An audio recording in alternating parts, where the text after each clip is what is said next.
बिस्मिल्लाहिर्रहमानिर्रहीम। The topic of today's discussion is posterior fossa malformation. Posterior fossa malformation के अंदर हमारे पास शारी 1 मैलफॉर्मेशन, शारी 2 मैलफॉर्मेशन, डेनी वॉकर सिंड्रोम आता है, डेनी वॉकर मैलफॉर्मेशन आती है। अब शारी 1 मैलफॉर्मेशन, शारी 2 मैलफॉर्मेशन के अंदर क्या डिफरेंस होता है कि जो शारी 1 मैलफॉर्मेशन होती है ना, इसमें आपके बेसिकली जो आपकी पोस्टीरियर फोसा होता है ना, उसकी मैलफॉर्मेशन होती हैं। इसमें आपको जो सेरिबेलर टॉन्सिल्स होते हैं ना, वो आपके inferior to the foramen magnum आ जाते हैं। ठीक है, शारी 1 के अंदर क्या होगा, जो सेरिबेलर टॉन्सिल्स होंगे ना, वो आपके फोरामेन मैग्नम से नीचे आ जाते हैं। शारी 1 का मतलब है कि एक स्ट्रक्चर आपके फोरामेन मैग्नम से नीचे आएगा, उसका एक्टोपिया हो जाएगा। और कंजेनिटल होता है, यूजुअली जो बच्चे होते हैं ना वो एसिम्प्टोमेटिक होते हैं, लेकिन ये ज़्यादातर आपके अडल्टहुड के अंदर प्रेजेंट करता है, जिसमें पेशेंट को सर में दर्द बहुत ज़्यादा होता है और साथ उसको सेरिबेलर सिम्टम्स आते हैं। सेरिबेलर सिम्टम्स मतलब उससे बैलेंस मेंटेन नहीं होगा, और ये आपका स्फिंगोमीलिया के साथ एसोसिएटेड होता है, जिसमें आपकी स्पाइनल कैविटेशंस हो जाती हैं और आपकी सिरिंग्स डेवलप हो जाती है, कैविटी डेवलप हो जाती है आपकी central canal of the spinal cord के अंदर। उसके बाद शारी 2 मैलफॉर्मेशंस आती हैं। जो शारी 2 मैलफॉर्मेशंस होती है ना, इसके अंदर आपके दो स्ट्रक्चर्स की हर्निएशन होती है थ्रू द फोरामेन मैग्नम। इसमें आपका सेरिबेलम भी आता है, सेरिबेलम का वर्मिस और टॉन्सिल्स आएगा, उसमें सिर्फ सेरिबेलम के टॉन्सिल्स थे। इसमें आपका सेरिबेलम का वर्मिस भी आता है, टॉन्सिल्स भी आते हैं, और साथ आपके मेडुला की भी हर्निएशन हो जाती है आपके फोरामेन मैग्नम से। इसकी वजह से पेशेंट को नॉन कम्युनिकेटिंग हाइड्रोसेफलस डेवलप हो जाता है, और इसमें साथ आपकी एक्विडक्टल स्टीनोसिस के साथ भी एसोसिएटेड होता है।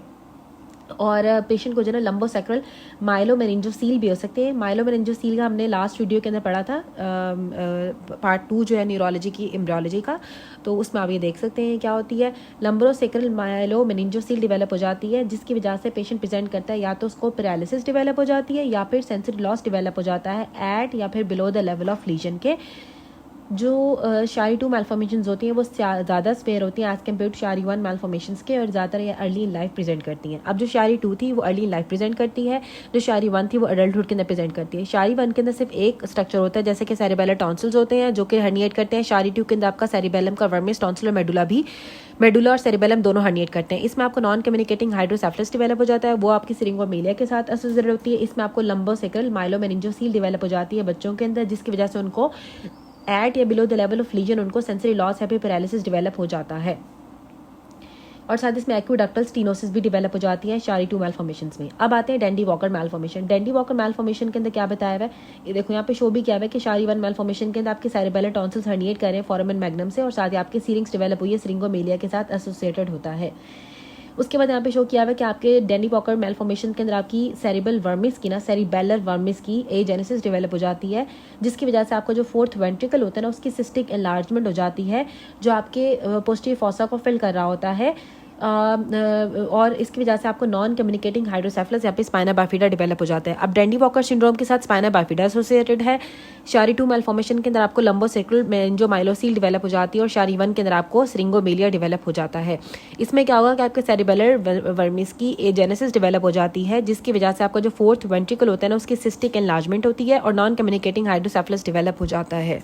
Now the topic of discussion is syringomyelia. Syringomyelia आपकी बेसिकली एक सिस्टिक कैविटी होती है या सिरिंग्स होती है, जो आपके central canal of the spinal cord के अंदर डेवलप हो जाती है। ठीक है, जैसे ऊपर भी शो किया हुआ था कि आपकी जो स्पाइनल कॉर्ड की जो सेंट्रल कैनाल है ना, उसके अंदर आपकी एक कैविटी या फिर एक सिस्टिक कैविटी डेवलप हो जाती है, जिसको हम सिरिंग्स कहते हैं। Central canal of the spinal cord के अंदर डेवलप होती है, और इसमें क्या होगा कि जो फाइबर क्रॉस कर रहे होते हैं ना एंटीरियर वाइट कॉमिशर के, जिसमें स्पाइनोथैलेमिक ट्रैक आते हैं, वो ज़्यादातर पहले डैमेज होते हैं। ठीक है, जो स्पाइनोथैलेमिक ट्रैक होता है या जो आपके एंटीरियर कॉमिशर के फाइबर्स होते हैं, वो पहले डैमेज होते हैं।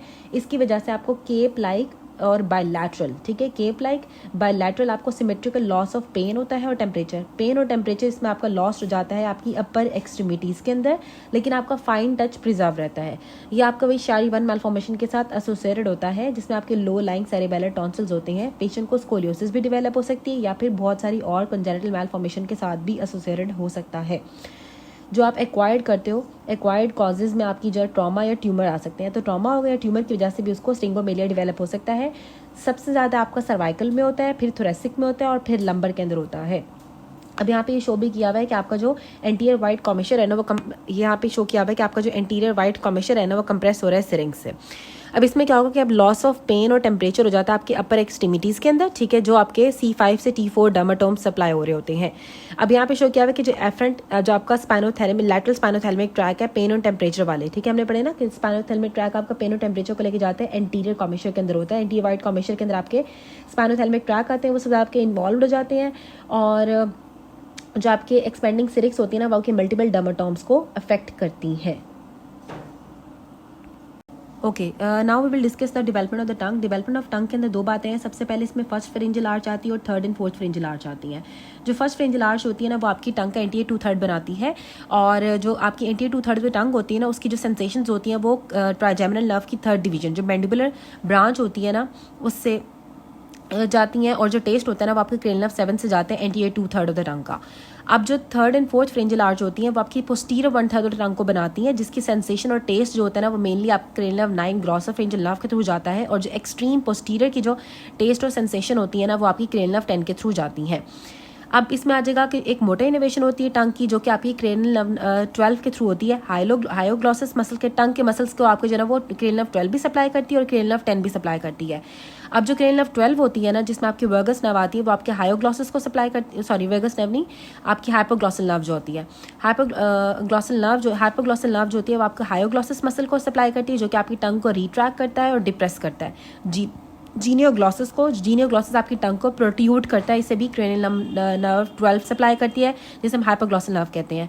और स्टाइलोग्लॉसस जो कि आपके ड्रॉ करता है sides of the tongue upward to create a trough for swallowing, ठीक है, साइड्स को आपकी टंग को अपवर्ड करते हैं ताकि एक ट्रफ डेवलप हो जाए स्वेलोइंग के लिए। स्टाइलोग्लॉसस जो जीनियोग्लॉसस था वो प्रोट्यूट कर रहा था टंग को, और जो हायोग्लॉसस था वो टंग को डिप्रेस करता है और रिट्रैक्ट करता है। इन सबको जो है वो हायोग्लॉसस, जीनियोग्लॉसस एंड स्टाइलोग्लॉसस को क्रेनियल नर्व नंबर 12 सप्लाई करती है जो कि हाइपोग्लॉसल नर्व होती है। और जो आपकी मोटर इनोवेशन आपकी जो है ना वो क्रेनियल नर्व नंबर 10 से भी होती है, लेकिन उसका एक मसल होता है प्लेटोग्लॉसस। जो प्लेटोग्लॉसस होता है इसको आपकी वेगस नर्व सप्लाई करती है जो कि आपके पोस्टीरियर टंग को एलिवेट करता है ड्यूरिंग स्वेलोइंग, ठीक है। अब इसमें यहाँ पे निमोनिक भी बताया हुआ है कि क्रेनियल नर्व नंबर 10 जो होती है वो प्लेटन ग्लॉसस को सप्लाई करती है या फिर प्लेटोग्लॉसस को सप्लाई करती है। Genie comes out of the lamp in style. तो जो जीनियोग्लॉसस मसल होता है वो क्या करते हैं टंग को बाहर निकालते हैं, प्रोट्यूट करता है। अब यहाँ पे बताया हुआ है कि आपको जो टेस्ट होता है ना वो क्रेनियल नंबर 7, 9 और 10 लेके जाती है। 7, 9, 10 टेस्ट लेके जाती है। 7 क्या करती है आपके एंटीरियर टू थर्ड का टेस्ट लेके जाती है, और 9, 10 आपकी जो ना वो पोस्टीरियर 1/3 ऑफ द टंग का टेस्ट लेके जाती है। जो पेन जाता है ना वो आपका जो सेंसेशन थी हमने पढ़ा था एंटीरियर टू थर्ड की वो आपकी क्रेनियल नंबर 5 की थर्ड डिवीजन से मैंडिबुलर ब्रांच से जाती है, और जो पोस्टीरियर 1/3 की 9 और 10 क्रेनियल नर्व से जाती है। जो मोटर होती है ना वो क्रेनियल नर्व नंबर 10 होती है और क्रेनियल नर्व नंबर 12 होती है टंग के लिए।